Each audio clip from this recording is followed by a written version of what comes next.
happening, everybody? It's Sean with Reactions to the Classics. And today we got a reaction to Dire Straits and their album Brothers in Arms, brought to us by our patrons. Every month on Patreon, I run an exclusive album poll the Patreons choose. They chose this album. So if you're on Patreon, obviously you're watching this when I did it. If you're on YouTube, it's going to be months later. So if you'd like to support us in any way, check out that Patreon link or the Patreon link on the Instagram. We're doing a free trial, and we can do a lot of cool stuff for you. So go check that out.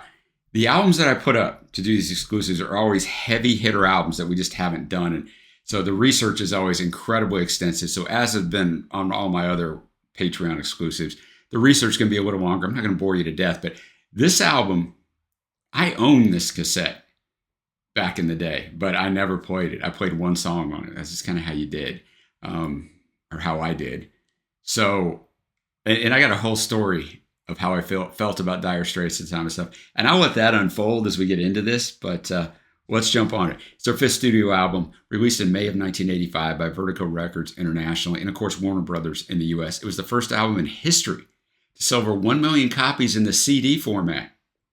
It's been a total of 14 non-consecutive weeks at number 1 in the UK, 9 weeks at number 1 on the US Billboard chart, and 34 weeks at number 1 in Australia. And this thing was a worldwide hit. I'm not going to, but like every single country all around the world, this thing was a hit in. It was the first album to be certified 10 times platinum in the UK, and is the 8th best-selling album in UK chart history, and probably always will be because the way we track sales now in the streaming world is just different. It's sold over 30 million copies worldwide, so it's one of the best-selling albums in history. It won a Grammy in 1986 for Best Engineered Album, Non-Classical, and Best British Album at the 1987 Brit Awards. In 2020, Rolling Stone put it at number 418 on their 500 albums of all time. And Q Magazine ranked it number 51 on its list of the 100 greatest British albums ever. It was recorded at the now abandoned AIR studios in Montserrat. I don't know if I say that word right. I've come across it several times. Frequented by many artists and bands in the late 70s and 80s. It's recorded there from November 84 to February 85. It's a British overseas territory in the Caribbean. The album was produced by songwriter Mark Knopfler and Neil Dorsman, who had engineered Dire Straits' 1982 album Love Over Gold, and also Mark's 1983 soundtrack album Local Hero. It was one of the first albums recorded on a Sony 24-track digital tape machine. The decision to move to digital recording came from Mark's constant striving for better sound quality. Dorsman, the other producer, said, "One of the things I totally respected about him was his interest in technology as a means of improving his music. He was always willing to spend on high-quality equipment." Before arriving at Montserrat, Knopfler had written all the songs and rehearsed them with the band. The studio lineup was, of course, Knopfler on vocals and guitar, John Illsley on bass, Hal Lindis on guitar, Alan Clark on keyboards, Terry Williams on drums, but we're going to get to that in a minute, and new member Guy Fletcher on keyboards and backing vocals. Hal Lindis, the guitarist, left the band early on in the sessions and was replaced in December 1984 by Jack Sonni, or Sony, I don't know how you say his name, it's S-O-N-N-I, a New York-based guitarist and longtime friend of Mark. His only contribution to the album, though, was a guitar synth on The Man's Too Strong, with all the other guitar parts played by Mark. According to a Sound on Sound magazine interview with Neil Dorsman, the other producer, during the first month of the recording sessions at Montserrat, the performance of Terry Williams, the drummer, was considered to be unsuitable for the desired sound of the album. According to Williams himself, he had recorded all his drum parts to a click track, which he felt hindered his ability to channel the rhythmic feel he wanted. About 6 weeks into the session, after listening to a playback of what had been recorded so far, he voiced his disappointment to Mark over some of his own playing. Shortly after this, he was dismissed from the sessions. Dorsman and Knopfler made the decision to erase Williams' contributions. He was replaced in the sessions by jazz session drummer Omar Hakim, who re-recorded all the album drum parts during a 2-day stay before leaving for other commitments. I'm telling you right now, boys and girls, jazz session musicians are built different. They are the elite of the elite. All of the drumming in the final album was performed by Hakim, with the exception of the improvised crescendo at the beginning of Money for Nothing. But Hakim and Williams are credited on the album, both of them. A defective batch of recording tapes at AIR Studios resulted in the loss of part or all of 3 of the album tracks. And so they had to do follow-up sessions at the Power Station in New York during early 1985, when Illsley broke both elbows after a fall while jogging in Central Park. Several prominent New York studio bassists were hired to record or re-record several bass lines on the record. breaking breaking your elbow, man. It's not something you hear of very often. The guitar featured on the front of the album cover is Mark's 1937 14-fret National Style O Resonator. The Style O line of guitars was introduced in 1930 and discontinued in 1941. It was one of the first albums directed at the CD market, and it was a full digital recording at a time when most popular music was recorded on analog equipment. So that probably helped it sell the $1 million. Being digital and on CD, it was kind of meshing those two things together. As I told you, it's the first time it sold 1 million copies in the CD format, but it was also the first one to outsell its LP version. So the CD outsold the LP, and the rest, boys and girls, was history, at least for a while. Rykodisc co-founder Rob Simon subsequently wrote, quote, "In 1985, we were fighting to get our CDs manufactured because the entire worldwide manufacturing capacity was overwhelmed by demand for a single rock title. Dire Straits, Brother in Arms." It's insane. Initial reviews of this in the UK press were generally negative, and the US press were generally positive. And then what happens in that world is once something becomes really famous and really well thought of, they do a retrospective review and they kind of fix everything they screwed up. I get it, man. Now, I told you it won Best British Album at the 87 Brit Awards, but there's an interesting story behind that.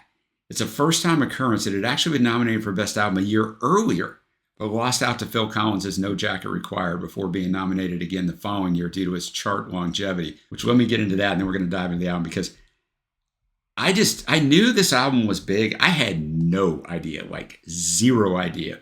Living through it, being a huge music person at the time, I was 14 years old. I had no clue. So the 1985 year-end charts for year-end, in Australia it was 1, UK it was 1, Canada was 3, US it was 27. Now we go to the next year, 86, year-end. 2 in Australia, 3 in Canada, 1 in New Zealand, 2 in the UK, and 5 in the US. And for the decade of the 80s, it's the number 2 album in Australia and the number 1 album in the UK. Like, I just had no idea. I had no clue. All right. All tracks are written by Mark, except for one little part of Money for Nothing, which we'll get into in a little bit. If you haven't been with us before, the music will not be in the video because it will get blocked, but it's going to be at a Vimeo link below. So click on that and follow along with us. And we'll lead it off with one of the songs that I know off this album. I only know 3. Well, 4 really now, but So Far Away, lead single, 20 in the UK, 19 in the US. I'm going to have the lyrics up as always. Thanks again, patrons. All right, So Far Away, you got Guy Fletcher on the synth and Alan Clark on the organ, piano, and sampler. She got a lot of that on this song. I like this song. It's very slow tempo, and I'm surprised it was the album opener. Now that I go back all these years and listen to it, but I mean, it's a good song. The girl's gone, and she's so far away from him. Get that kind of melancholy arrangement to it, but it's a good way to lead off an album. Well, here we go. We're to the song for Dire Straits. Like, the song, unquestionably, this is their most famous song. It's not their most streamed song because streaming wasn't around in 1985, but trust me, this is the song that put them on the worldwide map. If you're a Dire Straits fan, you're going to be like, no, Sean, they're really famous before that. No, they really weren't. Not worldwide. Not like this. And I tell you this because this is the first time I heard of Dire Straits. They didn't really have any hits in America, right? And I mean, I was 14 at the time this came out. So if you rewind backwards, I'm not going to remember anything if it was a hit. And I was an MTV kid. Everyone was. It was that age. So between the radio and MTV, this song was on. Like, I'm just like, who is that guy with the headband that's balding with the Western shirt on? Like, I hated this song so badly. I cannot overemphasize how much I loathed this song. And I bet I'm going to listen to it now, maybe, and go, you know what, this is a good song. But it was just, I'm just building up the circumstance for you. And because of that, I hated Dire Straits, even though I like So Far Away. And I really like the song that follows this one, Walk Alive, which we'll get into when we get into Walk Alive. But it made me hate Dire Straits. Now, years later, I'm talking years later, when we started this channel, which was 6.5 years ago, so I've been like 46. Not until then, probably like 6 months after that, we did a Dire Straits song reaction. Type Dire Straits. You don't want a song reactions, a few song battles. I did do a Making Movies album reaction. It's fantastic. But not until we did that, and we did Sultans of Swing, I'm like, dang, man, these guys are great. I started researching Mark, and like, man, I love Dire Straits. I ran their whole catalog. They're great, but I didn't run this album. I ran like their first few albums. I didn't run this one on purpose. I didn't know I was ever going to be doing it, but because of this song. So that's how irrationally you get. Like, I used to hate REM too until this channel, and now they're one of my favorite bands of all time. So it's just the way it happens. You hear one thing, and you don't have access to go to Spotify and listen to everything. But like I said, I had this cassette, but I didn't listen to any of it besides the first and third song. But I just tell you to say that's kind of where my history is with Money for Nothing. I'm going to give you some Money for Nothing info. Second single, lyrics are written from the point of view of two working class men watching music videos and commenting on what they see. The song features a guest appearance by Sting, who sings the signature falsetto introduction, background vocals, and a backing chorus of I Want My MTV. The groundbreaking video was the first to be aired on MTV Europe when they launched all the way in August of 1987. So it's ways after it launched in the US. It was their most commercially successful single, peaking at number 1 for 3 weeks on both the US Billboard Hot 100 and the top rock charts, and 4 in the band's native UK. In July 1985, a month following its release, them and Sting performed it at Live Aid, which helped them as well.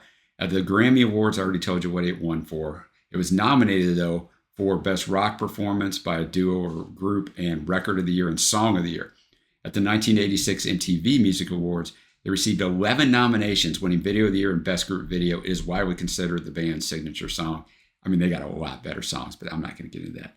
Mark modeled his guitar sound on ZZ Top guitarist Billy Gibbons' trademark guitar tone, which I hated the 80s ZZ Top stuff too. So as ZZ Top's music videos were already a staple of early MTV, they were everywhere. Gibbons told Timothy White, a musician in late 1985, that Mark had solicited Gibbons' help in replicating the tone, adding, "He didn't do a half bad job either, considering that I never told him a damn thing." Mark described the writing of the song in a 1985 interview with critic Bill Flanagan. He said the lead character in Money for Nothing is a guy who works in the hardware department in a television, custom kitchen, refrigerator, microwave appliance store.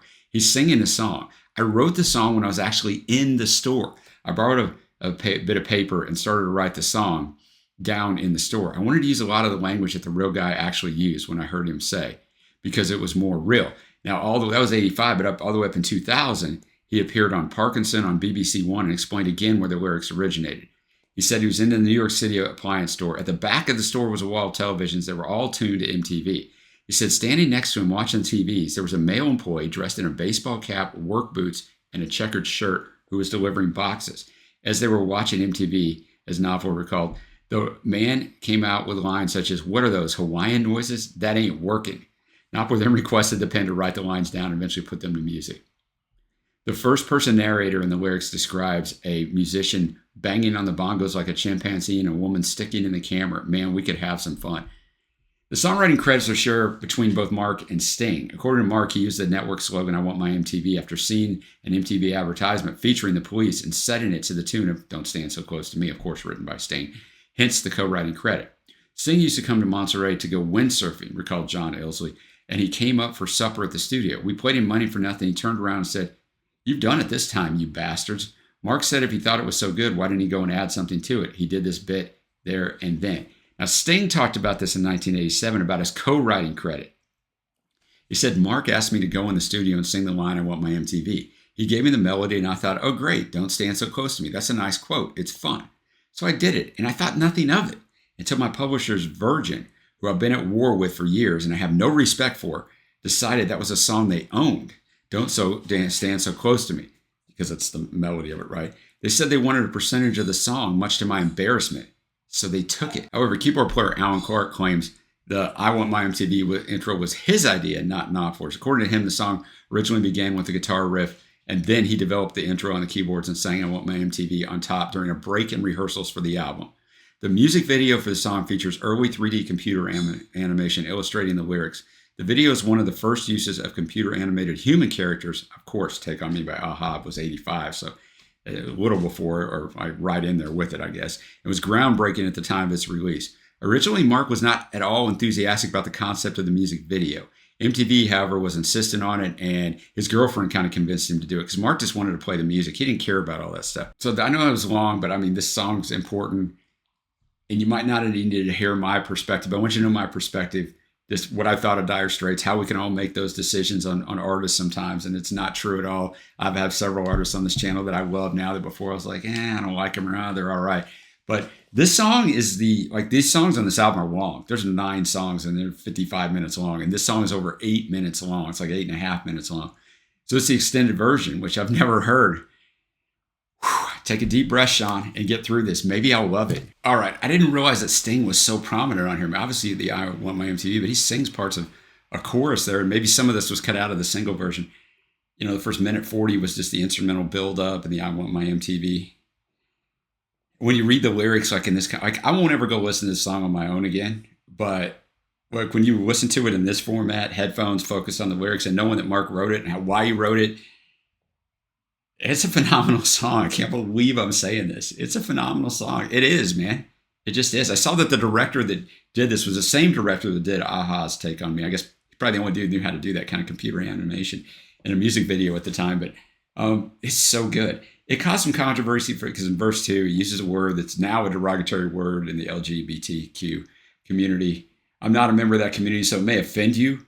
They took the whole verse 2 out in certain countries and don't play it, which I think is insane to me. But, you know, Mark talked about it like that he didn't mean it that way. I mean, he's talking about a musician, so I mean, he'd be talking about himself. Like, really? I mean, it's just that he said that the guy used that term and he used MFer, but he said, I couldn't say MFer, but back then I could say that.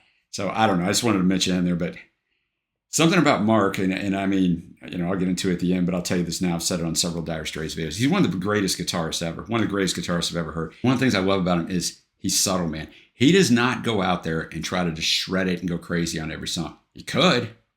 It's one of those things, knowing he could do it and doing it are two different things, and I love that he doesn't do it. He doesn't need to, because you can tell just within the framework of the song that this guy is phenomenal. So enjoyed that immensely. Next up, we get to some of my favorite song off here, and the most streamed song, which is insane because Money for Nothing was more popular. We got Walk Alive, 7 in the U.S., their third and last top 10 hit in the U.S., their biggest commercial hit in the U.K., along with Private Investigations, peaking at number 2, and 7 in Canada. Mark told Classic Rock in 2015 how the song came about. He said, quote, I saw a photograph of a kid playing a guitar in a subway, turning his face to the wall to get a good reverb. When I started playing the guitar, because I didn't have an amp, I'd put the head of the guitar on the arm of a chair and put my head on the guitar to try and get into a loud noise. It kind of reminded me of that, I suppose, end quote. He had not originally intended it to be part of the album, but rather as a B-side in one of the singles. Dire Straits manager Ed Bicknell heard it when it was being mixed and convinced Knopfler to include it on the album at the last minute, but the other producer did not want to do it, so they voted, and the band outvoted him. So, interesting story on this one. Walk of Life, like this song's about a busker, right, or a street performer who makes enough to live, but not to really live a life, right? He kind of knows how to do all these different things. Guy Fletcher wearing that synthesizer out, right? This is definitely a sound of the time. Like, I don't think in the 70s it would have sounded like the late 70s, their material would have sounded like this with that, you know, but that's what makes this song so great. So it's a time where the 80s, quote, dated sound of the synth and the keys actually really lends to a song and gives it that special something. It doesn't always do that, but it definitely does in this. It's a great song. Now we're going to get to the portion of our festivities, boys and girls. Well, I don't know any of the rest of the songs, except for the last song, which I've only become familiar with in the last few years, the title track, which will be our very last song, song number 9. But we got a lot of real estate to cover between now and then, and a lot of long songs. So we got Your Latest Trick, the 5th and final single. In the UK, it went to 26. It was not released in the US. All right, Your Latest Trick, fantastic song. Total change of musical direction on this album. Go from the poppy stuff at the start to this is it's fantastic. The intro is great. The saxophone throughout is great, but the intro, played by the Brecker brothers. Randy's on the trumpet, and then Michael's on the sax. So we go from the trumpet to the sax in the intro, and then, even though it only says saxophone solo intro on the official lyrics, the trumpet's in there first. It's obvious. And then the sax throughout, Mark's voice. This is a constructed Dire Straits song that I'm more used to. I mean, I knew those first 3 songs, so I know those. That was my first exposure to Dire Straits, but now that I know them better, this is more the stuff I expect to hear from them, but it's a really good track and a really just shift, you know, when you're a third of the way through the album into something different musically. Next up, the longest song on here. It's 5 seconds longer than the Money for Nothing cut. We have Why Worry. All right, Why Worry. Mark's got a much softer vocal delivery here. I saw that the Everly Brothers covered this song eventually, so that kind of tells you that it's a totally different soundscape too than the first 4 songs, and obviously Your Latest Trick was different than the first 3, but for me, the weakest song on here, but not bad. Doesn't need to be 8.5 minutes long, though. I will say it's way too long for a song like this that has that kind of slow tempo. it'd be different if they were, showcasing guitars. It's still a really good song. All right, now the second half of this album takes more of a military, different style of theme to it from everything that I read. I don't know that because I haven't heard any of these songs except for one, but we got Ride Across the River. All right, Ride Across the River. A lot of these songs stop with like 15 seconds left. There's hardly even any fade out. They're just done. This one was definitely about some soldier flair in there, but I mean, they had a synthesized pan flute. They had a mariachi trumpet. The drum part was kind of, I guess, reggae based, for lack of a better word. Some weird background noises, all kinds of stuff on here. It was fine. Next up, we got The Man's Too Strong. The Man's Too Strong. He sort of doesn't want to show weakness. He's in the military. He's been a drummer boy, which was usually someone 12 or under when you research, and then eventually they were sometimes the ones responsible for flogging the younger boys were, which is crazy. And I mean, great lines in here, like fantastic. I mean, all Mark's songwriting is fantastic, but the last verse 3, well, the sun rose on the courtyard and they all did hear him say, you always was a Judas, but I got you anyway.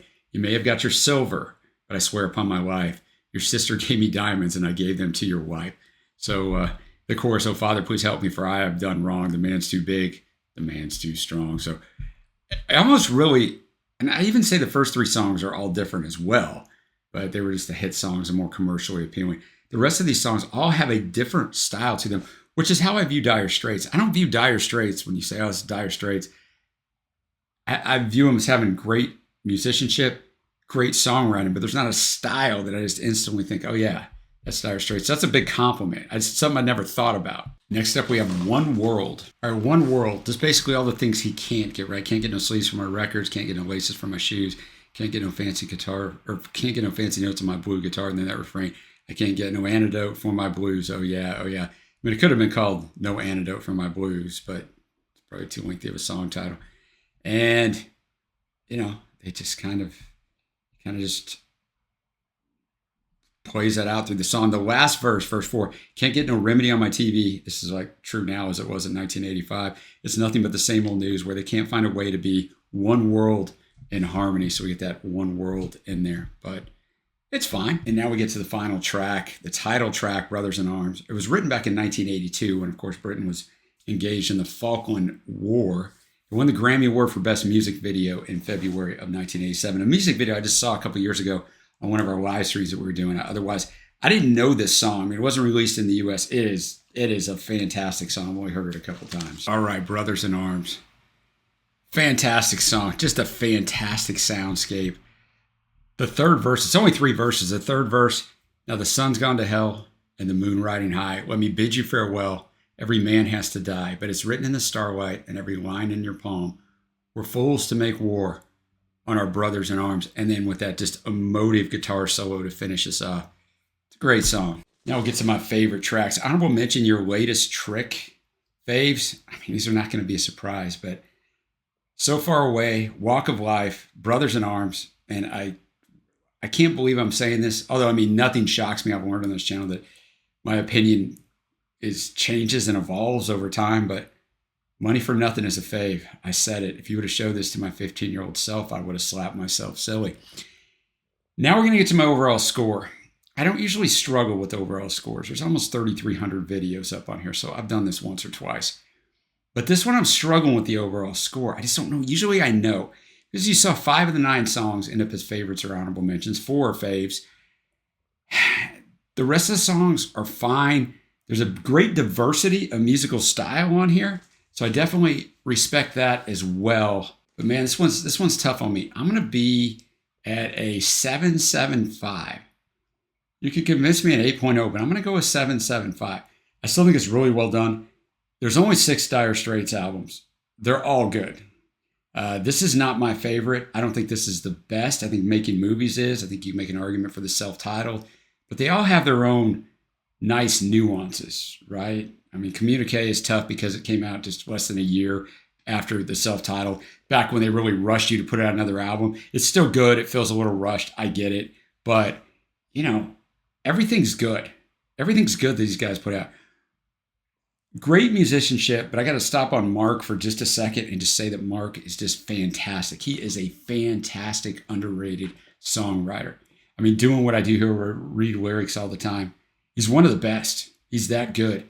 He's one of the best guitar players, period. He just doesn't have to show it off. But the last track there, Brothers in Arms, is perfect because some people think, oh, great guitar work. This guy's shredding it for 2.5 minutes. That's great guitar work. No, what he did there was great guitar work because it was an emotive guitar outro. And you just don't get that very often. Like, it really shows you just his power. You know, as a vocalist, he's interesting too, because I would say this, Mark is like, has just an average voice. He's like the poster child for average, for a rock star, not average for the common man. Meaning, he's not horrible. He's not out here, where his voice is offensive to some people, like a Dylan or even like a Conor Oberst or that kind of stuff. But he's not a fantastic, gifted vocalist. But he's just right.